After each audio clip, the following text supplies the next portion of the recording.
கிறிஸ்துவுக்கு அன்பானவர்களே, ஆண்டுடைய திருப்பெயரிலே உங்களை வாழ்த்தி ஆசீர்வதிக்கிறேன். தேவன் இந்த புதிய நாளை நன்மைகளை மென்மைகளை கொடுத்து நம்மை தாங்குவாராக. தியானத்திற்காக ஒரு வசனத்தை உங்களுக்கு முன்பாக வைக்கிறேன். அது ஏசாயா தீர்க்கதரிசி புஸ்தகம் 55ஆம் அதிகாரம் 8வது வசனம். என் நினைவுகள் உங்கள் நினைவுகள் அல்ல, உங்கள் வழிகள் என் வழிகளும் அல்லவென்று கர்த்தர் சொல்லுகிறார். There are so many things in our life. We'll be excited, will be surprised. அநேக காரியங்கள் நம்மை திகைக்க செய்கிறவைகளாகவும் ஆச்சரியமூட்டுகிறவைகளாகவும் காணப்படுகின்றன. ஆண்டவர் தன் ஜனத்தை பார்த்து சொல்லுகிற ஒரு வார்த்தை, நினைவுகள் வேறு, வழிகள் வேறு. இறைவன் தான் நம்மை படைத்தார், இறைவன் தான் நமக்கு வழி. ஆனாலும் பல நேரங்களிலே நாம் தடம் மாறுகிற மக்களாய் நாம் காணப்படுகிறோம்.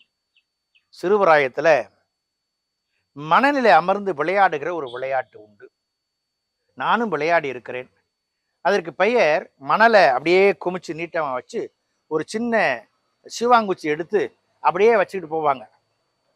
கிச்சு கிச்சு தம்பலம், கியா கியா தம்பலம், நட்டு வச்சம் பட்டுவோ அப்படின்னு சொல்லிட்டு அந்த குச்சியை வச்சுட்டே போவாங்க. அப்போ ரெண்டு கையையும் பின்னி அதுல மூடணும். எதிர் பார்ட்டி யார் வச்சாங்களோ அவங்களுக்கு ஆப்போசிட். அவங்க சரியான இடத்துல வச்சுட்டாங்கன்னாக்க அவங்களுக்கு ஒரே சந்தோஷம். ஆனா தவறுதலா போச்சுன்னாக்க அந்த அவர்கள் வைத்ததை கண்டுபிடிக்க முடியவில்லை என்பதை குறித்து நாம் பேசுவார்கள். இங்க ஆண்டவரும் கூட தன்னுடைய படைப்புகள் தன் வழியை அறிந்தவைகள் அல்ல என்று சொல்லுகிறார். தன் படைப்புகளுடைய நினைவுகள் தன்னுடைய நினைவுகள் அல்ல என்று சொல்லுகிறார். சில நேரங்களில சில மக்கள் ஏதோ ஒன்றை நினைத்து கொண்டே இருக்கும் பொழுது அந்த யாரை நினைத்து கொண்டு அவர்களே வந்து விட்டால் அவர்களுக்கு ஆச்சரியமாக இருக்கும்.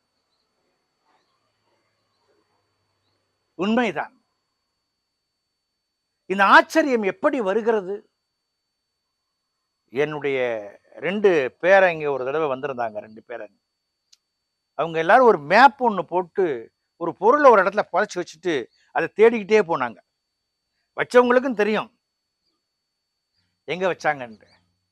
ஆனா அந்த டிராயிங்கை வச்சுட்டு போய் கண்டுபிடிச்சு பெரிய ஆச்சரியப்பட்ட மாதிரி காமிப்பாங்க. ஓ, we found it. இன்றைக்கு ஆண்டவர் நமக்குள்ளே வைத்த காரியங்களை அவர் வெளியரங்கமாக்க விரும்புகிறார். யாத்திராகமத்தின் புஸ்தகம் 14ஆம் அதிகாரத்துல 21, 22 ஆகிய வசனங்களை வாசிப்போம் என்று சொன்னால், ஆண்டவர் தன் ஜனத்தை வெட்டாந்தரை வழியாய் நடக்க செய்தார். எவ்வளவு ஆச்சரியமான ஒரு காரியம்! கடல் எப்படி வெட்டாந்தரையாய் மாறிற்று? அது இறைவனுடைய நினைவு, மனிதனுடைய நினைவு அல்ல. அந்த வழி இறைவனுடைய வழி, மனிதனுடைய வழி அல்ல. சங்கீதங்களின் புஸ்தகம் 130ஆம் சங்கீதம் 4வது வசனத்துல, மனம் திரும்புகிறவர்களை ஆண்டவர் மன்னிக்கிறார், மனம் திரும்புகிறவர்களை அவர் ஆளுகிறார், மனம் திரும்புகிறவர்களை சுகமாக்குகிறார். எபேசியர்கள் கடிதம் 3ஆம் அதிகாரம் 20வது வசனத்துல, நாம் வேண்டிக் கொள்ளுகிறதுக்கு அதிகமாக நமக்கு செய்ய வல்லமை உள்ளவர். அந்த ஆண்டவர் என் நினைவிலிருந்து, என் வழியிலிருந்து மாறுபட்டவர். நான் புரிந்து கொண்டு இறை நினைவு எனக்கு வேண்டும் என்று மன்றாடும் பொழுது, இறை வழி எனக்கு வேண்டும் என்று மன்றாடும் பொழுது வாழ்விலை வெற்றிகளை காண முடியும். அந்த கிருபைகளை தேவன் கொடுத்தாங்குவாராக. ஜெபம் செய்வோம். பரிசுத்தமும் கிருபையும் நிறைந்த நாள் ஆண்டவரே, உம்முடைய வழிகளை எங்களுக்கு தாரும் சுவாமி. உம்முடைய நினைவுகளை நாங்கள் பின்பற்றி நடக்க உதவி செய்யும்.